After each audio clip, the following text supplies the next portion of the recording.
Hello everyone, it's Silver. This is Dragon Quest Treasures. So yeah, I was interested in this because I like the Dragon Quest spin-offs. They tend to be a really kind of lighthearted and cute, colorful time. So I'm always excited to try one because generally one thing that the spin-offs are really good at is, although they're a smaller Dragon Quest experience, they still keep the sort of charm of the series intact fully. And I can definitely say that that is the case here. So first off, I have to say thanks, of course, to Square Enix for sending a copy over so that I could actually take a look at it. So far, I've got to say I've actually really enjoyed my time with this game, and it's a really good game to play on the Steam Deck. It just works really well on there, and its format just, something clicks with the format of this game and the Steam Deck. It's like the perfect companion. So I think it's, if you've got one, this is a really excellent purchase for just that reason alone, but also just as a game in general, it is a really fun sort of action RPG with a very heavy focus on treasure hunting. So what the heck is it? Well, that's exactly what it is. It's an action RPG, meaning it does not use the traditional Dragon Quest combat system. It is not turn-based. It is fully real-time. And in this case, instead of having a party of various lead characters, you have a singular lead character. Well, technically you have two, but you can switch between them. You can't have both of them in the party at the same time. As well as a party of 3 monsters along with them. You actually recruit monsters to be in your party, and they are all AI controlled because this is real time. So you have control of your main character and their attacks and things, but all of your monster party members will do things on their own depending on what kind of monster they are. They have all sorts of various attacks and combos and things they can do, including some sort of pairing attacks they can do with you and some other things we'll get into later when we talk about the combat system. And in fact, these characters are from Dragon Quest XI, so it is kind of in that world, although not really. It's Eric, the sort of thief character, and his sister, the orphans. And in this case, this is early on in their life, way before Dragon Quest XI actually happens, and they get sort of transported to a completely new world and undergo an enormous treasure hunt. So the whole thing about this game is that it is one gigantic treasure hunt. So if you're the kind of person that likes to collect things, like me, then this game will really speak to you in a very deep way, because it is all about searching out various treasures, collecting them, and displaying them at your base, just to say that you have them. The way it works is you start on an island, and this island turns out to be part of the body of an enormous dragon, of which there are 2, and the bodies of these dragons make up this sort of island chain floating in the sky. And you come across a train, one of those cool fantasy trains that lays its own tracks and can fly around in the air. And you use this train to get to the sort of eggshell island in the center of these 2 dragon bodies, and there you find a big sort of derelict train station. And it becomes your job to revitalize this train system around these islands, and by doing so you're of course gaining all sorts of treasures and money to actually provide this train station more access points and stuff around the island, and eventually with the goal of finding these 7 stones, because you have these adorable flying animal thingies that remind me a little bit of like the Conscience dudes from Black and White, kind of. But yeah, you got these guys and they want to find these stones, and because they want to find them and you're helping them, you want to find them. And the whole point of the game is to eventually connect the dots, explore these ruins and find these tablets and things to actually help to tell you where these 7 stones are, so that you can go and use your treasure hunting prowess to uncover them and collect all of them. But you are not alone on these islands, not just the monsters. There are various other treasure hunter groups that are also looking for these stones and the various treasures, because these islands are legendarily treasure-laden, so there are all sorts of other hunters around the place that don't really like you being there and will actively combat you and, in fact, sometimes even try and steal your stuff. So at first it is a pretty open game because you aren't given like a really specific thing that you have to do first. You just sort of explore and get some valuable items, because the first things you really need to do are to increase your rank to a certain level in order to sort of trigger more of the story to progress, and you can do that simply by finding treasures. So you go off in whatever islands you want to visit first and explore there. You will name your treasure hunting company. I named mine the Booty Beckoners, and then you will go and start finding some stuff to actually have some value back at your base. And the main sort of, the way that it's structured at first is that every island you can go on will have a certain biome and certain types of enemies and certain types of treasures and all sorts of things like that, and you'll only have 1 train station per island that you can actually travel to at first. But then once you actually get there, you can start unlocking more of the train stations around the island to expand this rail stations network and actually be able to both fast travel to those areas and actually get to those parts of the island faster, because some of the islands are pretty large and you definitely need these to help you explore, but also it's just in general trying to help restore this rail company to its former glory. Actually restoring these train stations is a bit of an ordeal because you will need some various materials. Each train station will ask for different materials to restore itself. Usually they're materials that are found on that island, but they'll also ask for a material called sanguinite, and you will get one piece of sanguinite when you first arrive at each island for the first time. The station master where you first arrive will give you a piece to help you on your journey to actually start waking the other stations up. But this one piece will only work for one station, because the future stations after that will take more pieces, usually like up to 4 or 5 pieces of sanguinite, and these you have to bring yourself. You do not get given these. Usually you get sanguinite mostly by completing the main quest line. So the more of the main quest you do, the more sanguinite you'll have found, and you can then use that to go back to the more open exploration and unlock more stations and fill out your map and stuff. So the game kind of transitions between the open exploration of these islands to find loot and the more structured exploration of certain places in the story to actually progress the main quest line. As you're fighting, sometimes when you defeat a monster, it'll say that the monster was scouted. This just has a low chance of happening randomly when you're fighting pretty much any monster, although there are ways to improve it so that it's more likely when you defeat a monster they will get scouted. Once they've been scouted, you can return to your station and talk to this personnel manager robot lady, who will actually give you a list of all of the various monsters you've scouted so far, and each one will request a fee. The fee is sometimes money at first, but it's generally materials, sometimes foods or other craftable things, and sometimes just straight up materials from different islands.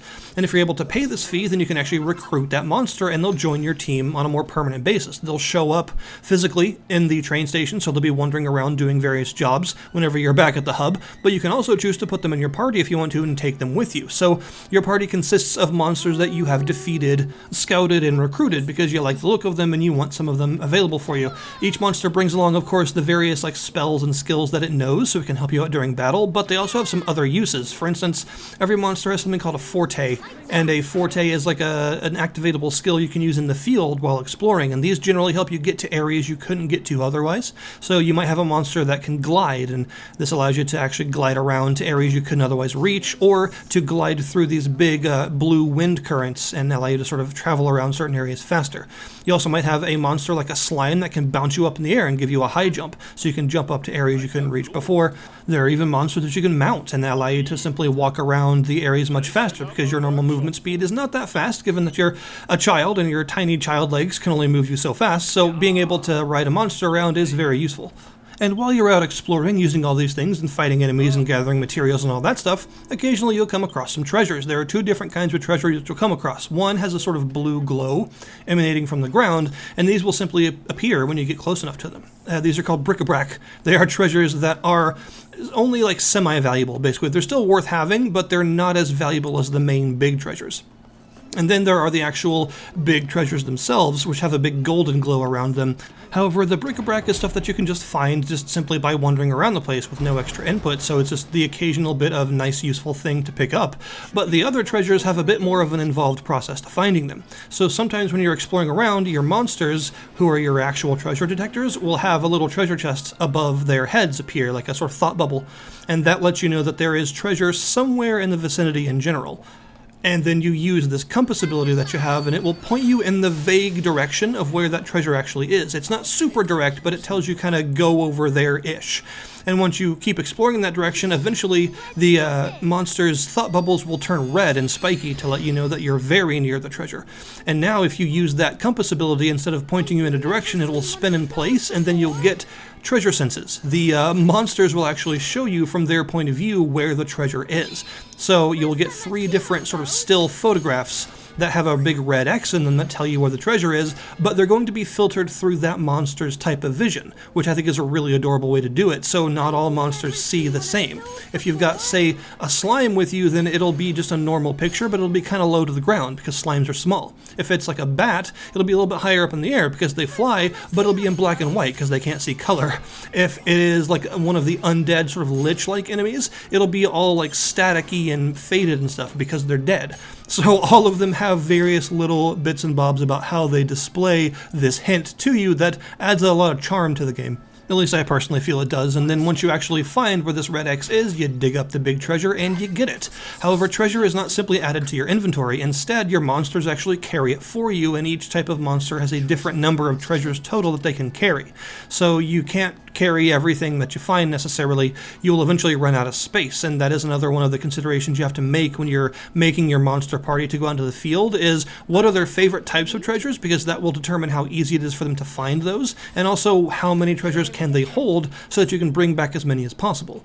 All treasures that you obtain will be an unidentified silhouette at first. That will just give you the general type of thing that it kind of is.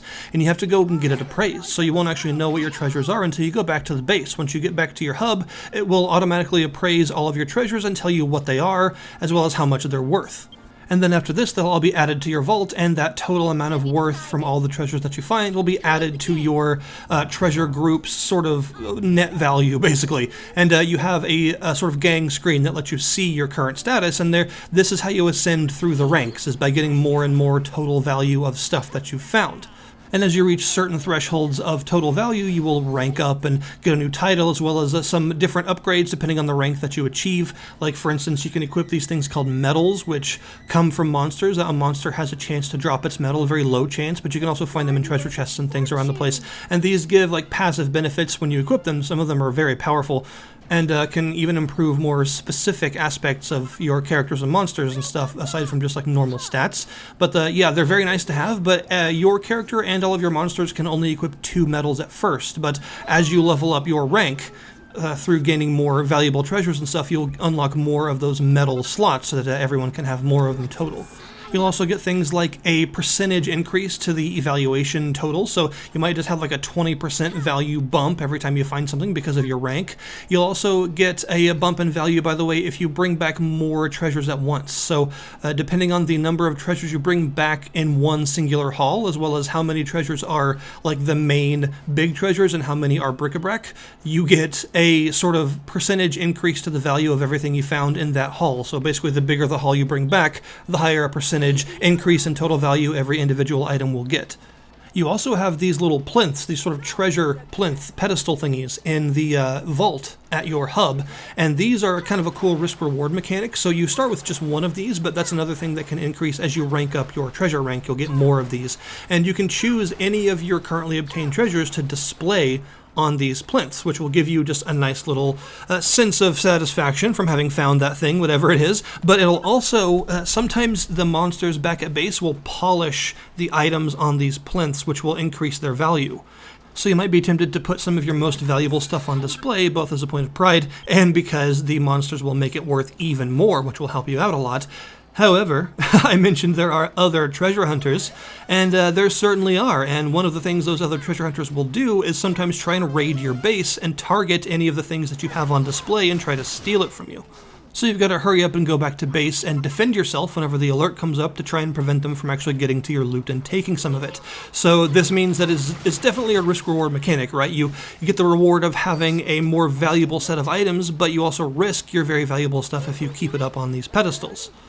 Treasures also do have a sort of condition, like mint condition or rough or fine or things like that, and this also determines how much value they have, and you can actually find duplicates of treasures you've already found, although there are so many treasures in this game that doesn't happen all that often, luckily. But yeah, you will start finding duplicates eventually, and you'll automatically keep the duplicate that is in the best condition. So finding a duplicate can still be a useful thing. If the one you currently have is not in a particularly great condition, you might find one that's worth more because it's just much better in general.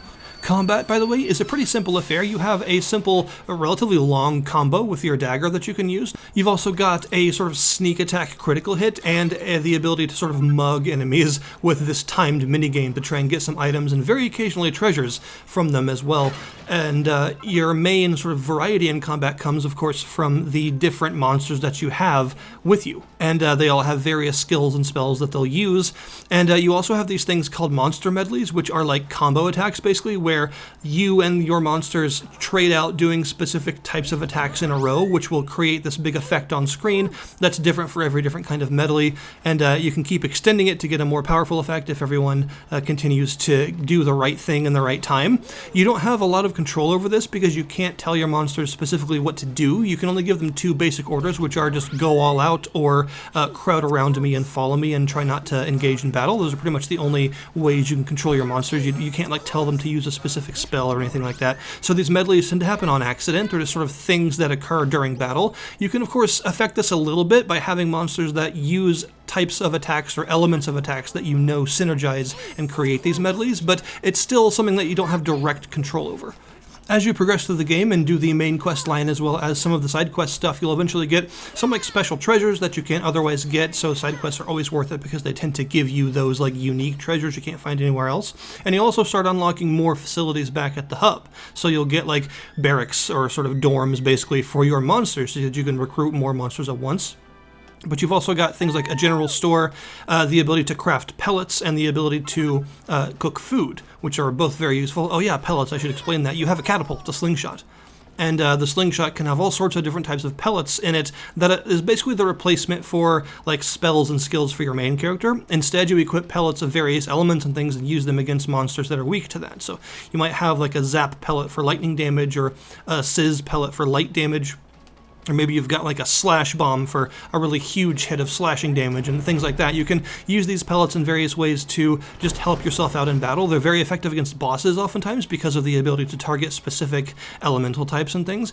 But there are also some other more support-oriented pellets, like there are buff and debuff ones that you can fire at your monsters to increase their stats or give them resistance to a certain thing or give them more like elemental affinity to make their fire attacks more powerful or what have you. Or you might shoot a pellet at an enemy that reduces its magic defense or poisons it or silences it or something like that. So I actually really like the slingshot system because there are so many different pellet types that you really want to just collect as many of them as you can and use them at the right times. There are a lot of them, and they're just a fun way to sort of spice up the combat a little bit. You can also find these things called buddy pellets, which will make a monster more likely to be scouted when you defeat them, and there are various different grades of buddy pellet that can be found and crafted that give more and more of a likelihood of actually getting that monster. There are also some other things you can do, like you'll find these sometimes these treasure maps that will lead to instead of a normal treasure, it leads to a sort of mini dungeon, like a 5-floor series of battles with a boss at the end, and then there's a special treasure and oftentimes a medal as well based on the boss. And you'll also find that the main quest line often takes place in these sort of mini dungeons as well, but they're 10 floors instead of 5. They're longer and they have some other interesting things about them, like a special exclusive shops selling very powerful but very expensive pellets for your slingshot and things on certain floors, almost like Tower of Ordeals like. And then of course on the 10th floor is a big boss fight that is story important and then progresses the quest line and stuff and allows you to get some new hints as to where one of the 7 stones is so that you can go back into the world and find it. It's a pretty elegant game, by which I mean it's simple, but it's not so overly simple as to be boring. It is just a very simple formula: go out, find treasure, bring treasure back. But the addition of things like the monster recruiting, the railway restoring, and building, and some other things like that, it gives the game kind of like a little bit of like a Ni no Kuni meets Dark Cloud vibe, which isn't something that I would have expected, although both of those are level 5 RPGs, aren't they? So yeah, it's a little bit like that. It's got this almost like PlayStation 2 era feel to its formula, and I actually really like that. I think it's a fantastic spin-off of the Dragon Quest property, just being focused on this silly treasure hunting adventure full of monster recruiting and figurine finding. So if you're a fan of the idea of like a more casual action RPG that's not overly simplistic but is just simple-ish, then I think this is a really good one, honestly. I think it's very satisfying. The game makes treasure finding really satisfying, and valuing your treasures and having all these things in your pocket and wanting to get back home and see what they're all worth.